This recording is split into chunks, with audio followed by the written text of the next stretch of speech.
আসসালামু আলাইকুম রহমতুল্লাহ। প্রিয় বন্ধুরা, কেমন আছেন সবাই? আশা করি অনেক ভালো আছেন আল্লাহর রহমতে। আমি আল্লাহর রহমতে অনেক ভালো আছি। তো আজকে বিকেলবেলা বের হয়ে পড়লাম। সারাদিন অনেক ব্যস্ততার মাঝখানে এখন একটু সময় বের করে বের হলাম আপনাদের জন্য কিছু কথা শেয়ার করার জন্য।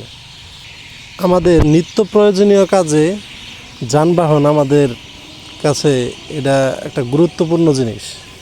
যে জিনিস যত গুরুত্বপূর্ণ, ওই জিনিসটা যদি আবার ক্ষতিগ্রস্ত হয়, ওটা আবার ক্ষতিগ্রস্তর পরিমাণও ততটাই বেশি হয়। যানবাহন দ্বারা আমরা কি ধরনের ক্ষতিগ্রস্ত হই, এটা যদি কাউকে প্রশ্ন করা হয় তাহলে সে এক কথায় উত্তর দিবে যে যানবাহন দ্বারা ক্ষতিগ্রস্ত হওয়ার ধরন একটাই, সেটা হচ্ছে অ্যাক্সিডেন্ট। আর এই অ্যাক্সিডেন্টটা কখনো হয় নিজের দোষে আর কখনো হয় অন্যের দোষে। অ্যাক্সিডেন্টটা যেন নিজের দোষে না হয় তার জন্য কিছু কথা আপনাদের সাথে শেয়ার করি। যেমন বাইকের থ্রোটল কেবল এবং ক্লাচ কেবল খুবই গুরুত্বপূর্ণ জিনিস বাইকের জন্য। এটা যদিও আমাদের কাছে সাধারণ মনে হতে পারে। একটা ঘটনা শোনাই আপনাদেরকে। আনুমানিক 7 থেকে 8 বছর আগের কথা। বের হয়েছিলাম টাঙ্গাইলের উদ্দেশ্যে। এই ধরেন 40 থেকে 50 কিলোমিটার হবে এরকম পথ যাওয়ার পর হঠাৎই আমার বাইকের থ্রোটল কেবলের যে ভিতরের তারটা থাকে, ওই তারটা ছিঁড়ে যায়। ভাগ্যবশত আমার পিছনে কোনো গাড়ি ছিল না, আর আল্লাহ তাআলার রহমতে ওই দিন বেঁচে গেছি যে হাইওয়েতেও ছিলাম না। হাইওয়েতে উঠবো তার ঠিক আগ মুহূর্তেই এই ঘটনা ঘটে। তাই আমি মনে করি 10 থেকে 12 হাজার কিলোমিটার পর পর একটা বাইকের ক্লাচ কেবলই বলেন আর থ্রোটল কেবলই বলেন, যে কোনো কেবল জাতীয় যে জিনিসগুলো আছে এগুলা চেঞ্জ করে নেওয়া উচিত।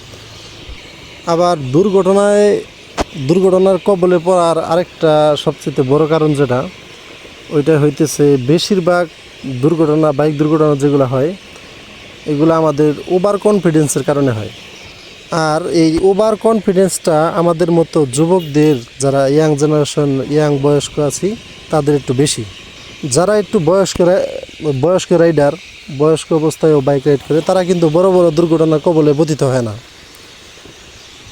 এই ধরেন তাদের দুর্ঘটনার নমুনা কেমন হয়ে থাকে যে তারা ঘর থেকে বাইকটা বের করবে সকালবেলা, এই স্লিপ করে একদিকে পা না পড়ার কারণে কম বেশি হয়ে ওইখানে পড়ে যায়। তাদের দুর্ঘটনা দেখা যায় এতটুকু হয়ে থাকে। আর যদি বড় দুর্ঘটনার কবলে তারা পড়ে থাকে তাহলে তাদের দোষে হয় না দুর্ঘটনাটা, দেখা যায় তাকে আরেকজন বা কোনো গাড়ি পেছন থেকে আইসা এরকম লাগাই দিছে, এরকম হতে পারে। আর আমরা যারা ইয়াং জেনারেশনের মধ্যে বাইক রাইডার আছি, তারা তো মনে করেন একটু ফাঁকা পেলেই চিপা দিয়ে ঢুকেই আবার টান। অনেক সময় দেখা যায় সামনে জায়গাই থাকে না, কোনো সাইড নেই। আমাদের টানের অবস্থা দেখে সামনের যে গাড়িগুলো আছে আমাদেরকে সাইড দিতে বাধ্য হয়, তখনই বাড়ে এরকম অ্যাক্সিডেন্টের ঝুঁকি। প্রিয় ভাইয়েরা আমার, এই ধরনের যত ওভার কনফিডেন্স আছে, এই ওভার কনফিডেন্স থেকে আমাদের বেরিয়ে আসতে হবে।